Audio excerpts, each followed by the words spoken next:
Sa pagbubulay-bulay po ng salita ng Panginoon, please turn with me to 1 John chapter 3, verse 1 hanggang sa 3. Unang Juan kapitulo 3, versikulo 1 hanggang sa 3. At ito po ang sabi ng salita ng Panginoon. Masdan ninyo kung anong uri ng pag-ibig ang ipinagkaloob sa atin ng Ama, upang tayo'y matawag na mga anak ng Diyos. At tayo'y gayon nga, dahil dito'y hindi tayo nakikilala ng sanlibutan, sapagkat siya'y hindi nakilala nito. Mga minamahal, ngayon ay mga anak tayo ng Diyos at hindi pa nahahayag kung magiging ano tayo. Nalalaman natin na kung siya'y mahayag, tayo'y magiging katulad niya, sapagkat siya'y ating makikita bilang siya. At sino mang may ganitong pag-asa sa kanya ay naglilinis ng kanyang sarili, gaya naman niyang malinis. May the Lord bless the proclamation of His word at this moment. Ano ba ang mangyayari sa isang tao kung naranasan niya ang tunay na pag-ibig? Hindi basta-bastang pag-ibig, kundi pag-ibig na nagre-redefine ng ating identity, ang ating kinabukasan po ay nabago, at ang ating kasalukuyang kalagayan ay na-reorient. So what does it truly mean to be loved? Sa konteksto po ng 1 John chapter 3, verse 1 hanggang sa verse 3, si Apostol Juan, tinaguri ang Apostle of Love, ay sumulat po siya sa isang community of believers dito sa mundo na uh, misunderstand madalas, and mundo na sumasalungat sa kanila bilang mga tao ng Diyos. This is a world that often misunderstands us, and this is really a world that really opposes us from time to time. And nire-remind po ni Apostle John ang kanyang mga sinulatan patungkol sa kanilang profound identity sa ating Panginoong Hesukristo at ano ang implication ng identity na iyon. So ang big idea po ng 1 John chapter 3 verse 1 to 3 is that si Apostle John ay mariin po niyang dinideclare ang ating kasalukuyang identity bilang mga anak ng Diyos. And then tinutumbok po tayo, pinupoint po tayo ni Apostle John sa glorious future transformation ng bawat isa sa atin, at siya po ay nananawagan sa bawat isa sa atin na hanapin natin, habulin natin ang kabanalan, and it is all rooted in God's incomparable love for us. So meron pong tatlong bahagi ang ating pagbubulay-bulay sa gabing ito. Una, the unparalleled love that makes us God's children. Ang hindi mapantayan na pag-ibig ng Diyos na siyang dahilan kung bakit tayo ay naging mga anak ng Diyos. Pangalawa, the glorious hope of future transformation. Meron po tayong maluwalhating pag-asa na balang araw tayo po ay completely transformed into the image of Christ dahil makikita natin siya ng mukhaan sa kaniyang pagiging siya. And then pangatlo, the active pursuit of present purity. Sabi ni Apostle John, ang lahat ng mga may ganitong pag-asa ay naglilinis sa kanilang sarili. At ito ang inaasahan po sa bawat isa sa atin bilang mga anak ng Diyos na meron pong pag-asa sa buhay na walang hanggan. Naway tulungan po tayo ng ating Panginoon sa ating pagbubulay-bulay ng kaniyang salita ngayong gabi. Dumako na po tayo sa unang punto. The unparalleled love that makes us God's children. Ang hindi mapantayan at masukat na pag-ibig ng Diyos na siyang dahilan kung bakit tayo ay naging kaniyang mga anak. Pansinin po natin ang sinasabi po ng verse 1. Masdan ninyo kung anong uri ng pag-ibig ang ipinagkaloob sa atin ng Ama, upang tayo'y matawag na mga anak ng Diyos. At tayo'y gayon nga, dahil dito'y hindi tayo nakikilala ng sanlibutan sapagkat siya'y hindi nakilala nito. Behold, how great the Father's love towards us that we shall be called children of God. Pansinin po natin yung exclamation ni Apostle John. Behold, tingnan ninyo. Hindi po ito casual observation po mga kapatid. It is an invitation for all of us that we will behold. Tingnan po natin, tayo po ay mamangha. Pakinggan po natin ang comment ni John MacArthur sa passage na ito. Sabi ni John MacArthur, "The magnitude of God's love is so great that it evokes awe and astonishment." Kahit sino man sa atin, kung meron tayong nakikitang magandang tanawin or kamanghamanghang tanawin, tayo po ay mangumbida ng iba. Huy, tingnan ninyo, behold, ang ganda po ng sunset. So, nangyari sa atin yan madalas na tayo ay mapatigil sa ating pagbiyahe or sa ating pagdadrive. Kukunin natin ang ating camera upang i-capture po natin ang beautiful sunset at hikayatin din po natin ang iba. Tingnan ninyo, napakaganda po ng sunset or paglubog ng araw.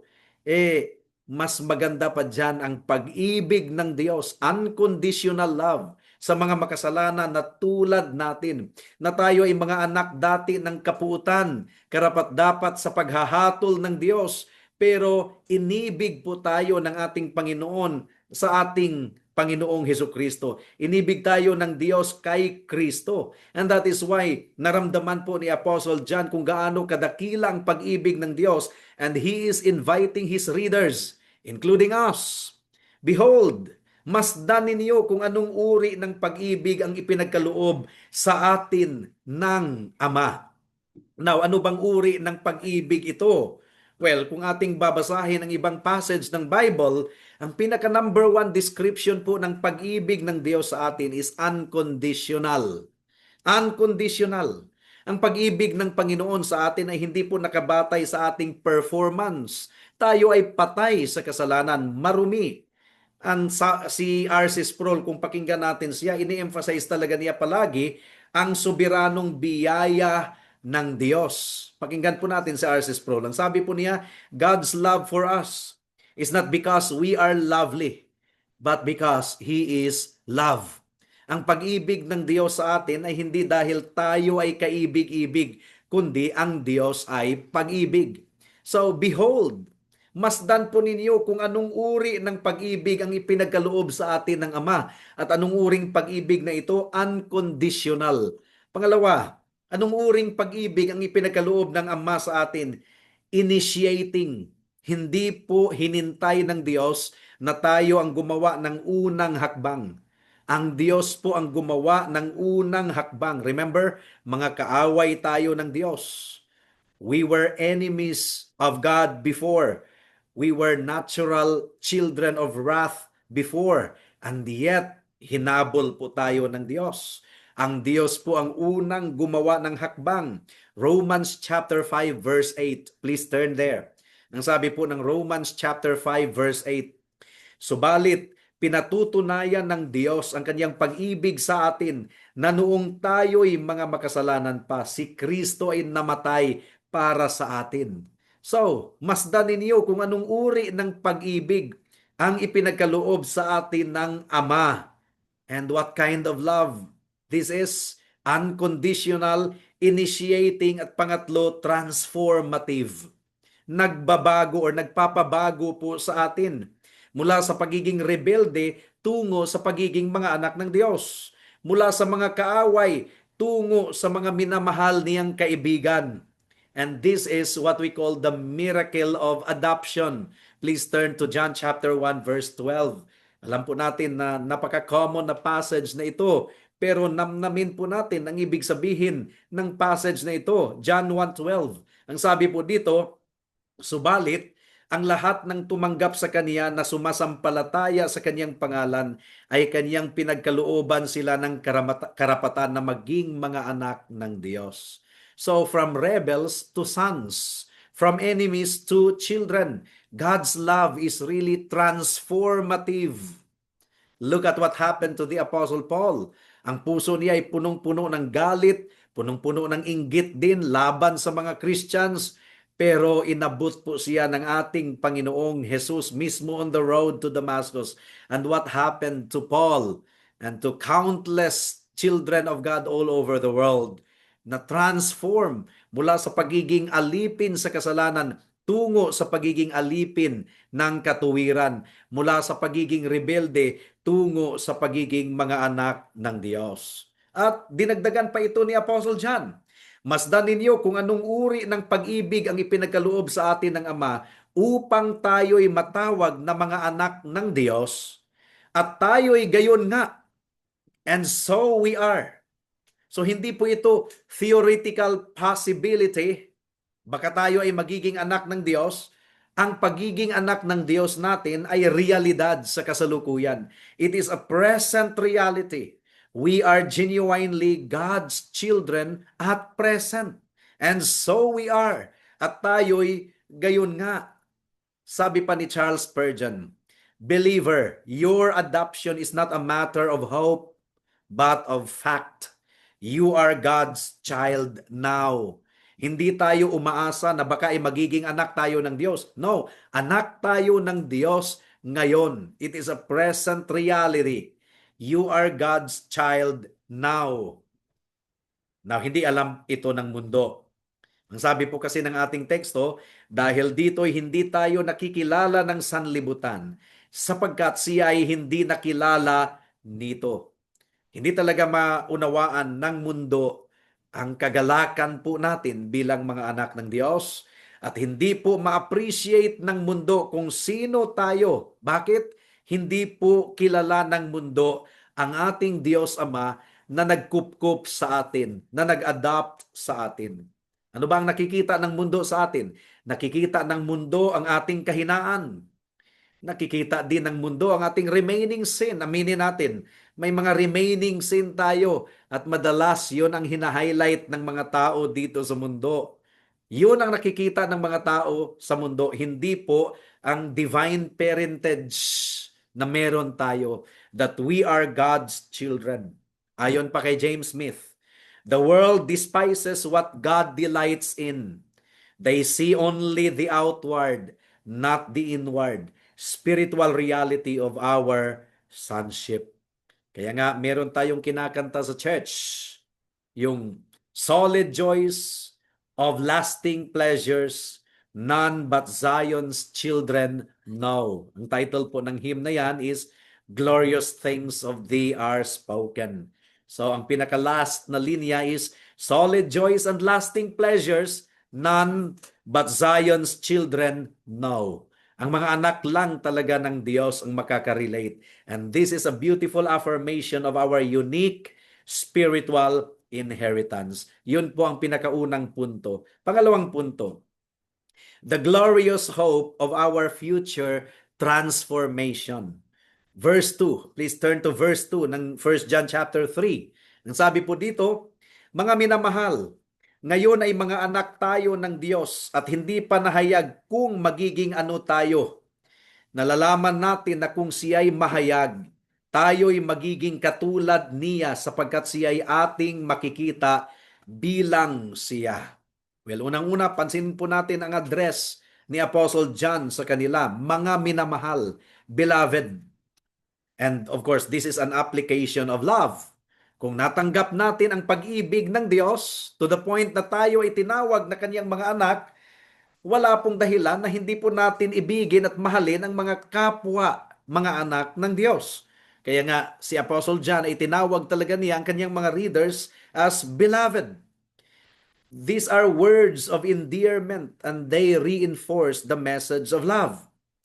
Kung pakinggan po natin si Martin Lloyd-Jones, kilala po ang preacher na yan sa kanyang emphasis on Christian assurance.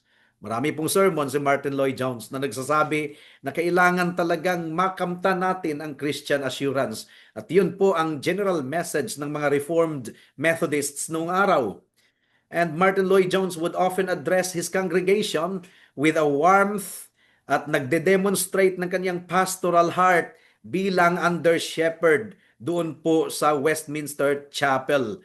At sinasabi ni Martin Lloyd-Jones madalas, this is not merely doctrine, dear friends, but the precious truth for the comfort of your souls, that we are indeed children of God and that one of these days, tayo ay magiging kawangis ng ating Panginoon. Ang sabi ni John sa verse 2, we are God's children now, ngayon. This is a reiteration of the present reality, grounding our hope in what is already true.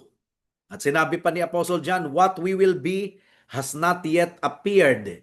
Hindi pa natin alam kung magiging ano tayo sa pagbalik ng ating Panginoon. This is an acknowledgement of the Apostle John sa ating kasalukuyang imperfections. Sapagkat tayo ay nag-i-struggle pa rin with indwelling sin at present. Remaining sin is really ugly. Huwag nating tawaging beautiful yan. There is really the ugliness of our remaining sin. Kaya kung pakinggan po natin si John Owen sa kaniyang libro on mortification of sin, ay ni-explore po talaga niya ang ongoing battle with indwelling sin sa buhay ng isang mananampalataya. Ang sabi ni John Owen, there is in every one of us a body of sin and death, a law in our members warring against the law of our mind. Pero sa kabila po nito, binigyan po tayo ni Apostle John ng katiyakan. There is a certainty of future likeness. Ang sabi po dito, nalalaman natin na kung siya ay mahayag, tayo ay magiging katulad niya sapagkat siya ay ating makikita bilang siya. So hindi po ito speculation. Sabi ni Apostle John, we know, nalalaman natin. So this is really something that we know.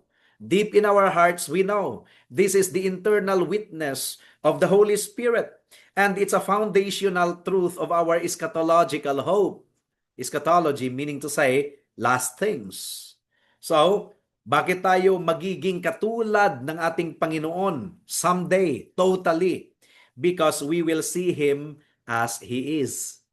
And that means ang ating pananampalataya ay magiging sight. Di ba kinakanta natin sa It is well with my soul, and Lord, haste the day when the faith shall be sight. Nakikita natin ang ating Panginoong Hesus ngayon sa kasalukuyan sa pananampalataya, hindi po sa ating mga mata. We see the Lord Jesus Christ by faith.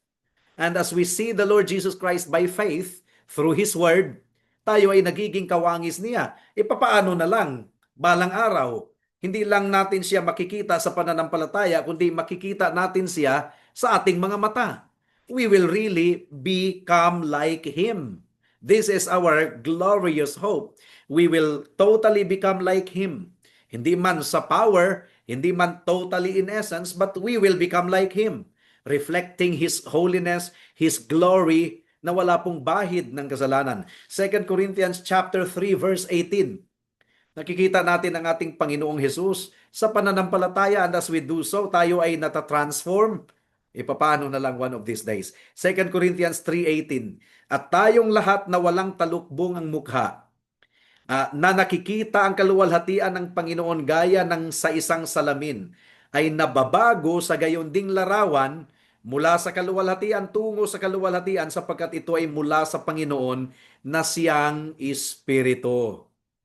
Ang ating kasalukuyang sanctification ay isang proseso ng pagiging kawangis ng ating Panginoong Hesukristo, at mangyayari yan as we behold the Lord Jesus Christ by faith sa pamamagitan ng kaniyang salita. But in the future, when faith becomes sight, excuse me, when faith becomes sight, the transformation will become complete. Yun ang ipinaliwanag ni Jonathan Edwards, na nagre-reflect siya sa tinatawag niyang beatific vision. Sinabi po niya, when the saints shall see Christ not by faith, but by immediate vision, it will transform them into His perfect likeness. And this is our future glorification. This is our hope. And this is the ultimate fulfillment of our adoption. And that leads us to the third and final point. Dahil meron tayong ganitong pag-asa, anong uring pamumuhay meron tayo? Magpapabaya? Magkasalanang pamumuhay? Disconnect po yan. Di ba? Ang sabi po ng verse 3 ng ating teksto, at sino mang may ganitong pag-asa sa kanya ay naglilinis sa kaniyang sarili, gaya naman niyang malinis. So there is really a link. Hindi po maiwasan na link between hope and action. Kung meron kang hope, sa buhay na walang hanggan, meron kang hope sa future glorification, konektado po yan sa ating action sa kasalukuyan. There is an inseparable link between hope and action. We emphasize the natural flow, the naturally flowing and actively that we will actively live according to our hope. Meron pong tunay na pag-asa sa pagbabalik ng ating Panginoong Hesus at sa future glorification. Ay hindi po ito passive and wishful thinking. It is an active motivator for holiness in the present. Kaya sa sermon po ni Martin Lloyd-Jones on sanctification, nililink po ni Martin Lloyd-Jones ang theological truth of our hope with practical living. Pakinggan po natin si Martin Lloyd-Jones. The Christian life is not merely a matter of believing certain truths, but of living them out. Ang merong ganitong pag-asa sa kanya ay naglilinis sa kaniyang sarili, gaya naman niyang malinis. Well, hindi po natin pinagtangkaang kitain ang ating kaligtasan or kitain ang ating glorification. No, no, no. This is not earning salvation or glorification. It is the fruit of salvation and the evidence of our genuine hope. Ang standard ng ating pag-asa ay kadalisayan, kalinisan. Hindi po perfection sa buhay na ito dahil meron pang remaining sin, but it is a sincere and persistent striving to be holy. Kaya kinakanta po natin sa church, take time to be holy. At kung pakinggan po natin ang entry ng Westminster Confession of Faith, na siyang pinagbatayan, isa sa pinagbatayan ng ating Confession of Faith, ang sabi po ng Westminster sa sanctification is, it is a progressive work whereby being renewed in the whole man after the image of God and enabled more and more to die unto sin and live unto righteousness. So meron pong struggle, meron pong struggle. We acknowledge na meron pong ongoing battle, ongoing na giyera sa atin. Hindi po ito one-time event. Hindi po ito one-time event. We are called to active pursuit, persistent longing. Because we have this hope, tayo ay nagsusumikap na mamuhay ng may kabanalan. So, meron kasing false hope na tinatawag. Ang isang tao na nagkiklaim na meron siyang pag-asa sa buhay na walang hanggan, pero aktibo na namumuhay sa kasalanan at namumuhay sa karumihan, that person's hope is false. Ang tunay na naghihintay sa pagbabalik ng ating Panginoon ay hindi po nagpapabaya sa kanyang kaluluwa. Mag-align talaga ang ating pag-asa sa ating action. And this is a strong warning from the Apostle John. Ang tunay na pananampalataya at pag-asa will always manifest in a desire for holiness. Please turn to Titus chapter 2 verse 11 and 12. Please turn there. Titus chapter 2 verse 11 and 12. Ang sabi po dito, for the grace of God has appeared, bringing salvation for all people, training us to renounce ungodliness and worldly passions, and to live self-controlled, upright, and godly lives in the present age. So you see, ang ating pag-asa ay hindi po dahilan na tayo ay magiging licentious. No, baliktad. Ang ating pag-asa ang mag-uudyok sa atin na i-renounce ang ungodliness and worldly passions and to live self-controlled, upright, and godly lives in the present age. Kaya kung nabasa po ninyo ang Pilgrim's Progress ni John Bunyan, ay dinidepict talaga ang tunay na pilgrim as someone who is actively shedding the burdens of sin and who is actively seeking righteousness. So, tayo po ay mga anak ng Diyos because of God's unparalleled, unconditional, and initiating and transformative love. kaya tayo po ay nagiging mga anak ng Diyos. It's because of His unconditional initiating and unparalleled love. Meron tayong maluwalhating pag-asa of complete transformation and likeness to Christ when the Lord Jesus Christ appears. At itong pag-asa po ang nag-uudyok sa atin sa kasalukuyan na mamuhay ng may kabanalan, habulin ang kabanalan.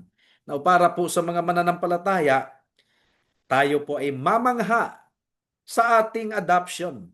Masdan ninyo kung anong uri ng pag-ibig ang ipinagkaloob ng Ama sa atin upang tayo'y magiging mga anak ng Diyos. So, let us live in the wonder of our adoption. I-embrace po natin ang identity natin bilang mga anak ng Diyos. Hindi po nakabatay sa ating performance, kundi sa kanyang biyaya lamang. Sabi ni Apostle John, tayo nga ay mga anak ng Diyos. And let the hope of Christ's return and your future glorification motivate us in our daily pursuit of holiness. Tayo ba'y aktibo na naglilinis sa ating sarili gaya niya na malinis? Are you striving against sin? At ipakita po natin ang pag-ibig natin sa kapwa mga mananampalataya gaya ng ginawa po ni John na tinawag po niyang beloved ang kaniyang mga readers. At para sa mga wala pa kay Kristo, alam niyo ba ang pag-ibig na ito? Do you know this love? Have you been adopted into God's family? Because if you are not yet part of God's family, whose family do you belong? Family of Satan. Di ba? John 8:44, sabi ng ating Panginoon, you belong to your father, the devil. And the way to become a child of God is through faith in the Lord Jesus Christ, na namatay doon sa cross ng Kalbaryo, nagpadanak ng kanyang dugo, upang ang sino mang magsisi sa kasalanan at manampalataya sa Kanya ay ma-reconciled sa Diyos Ama.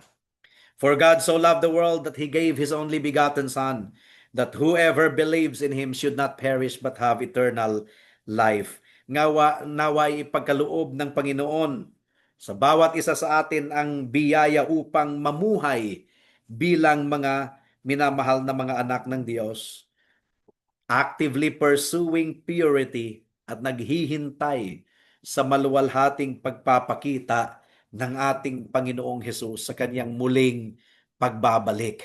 Nawa po ay lumago tayo sa kabanalan, and as we behold the Lord Jesus Christ day by day, we are continually being transformed into His image from glory unto glory. Tayo po ay manalangin. Salamat po aming Panginoon sa mensahe ng inyong salita. Naway nangusap ito sa bawat isa sa amin. Kamangha-mangha ang pag-ibig ninyo.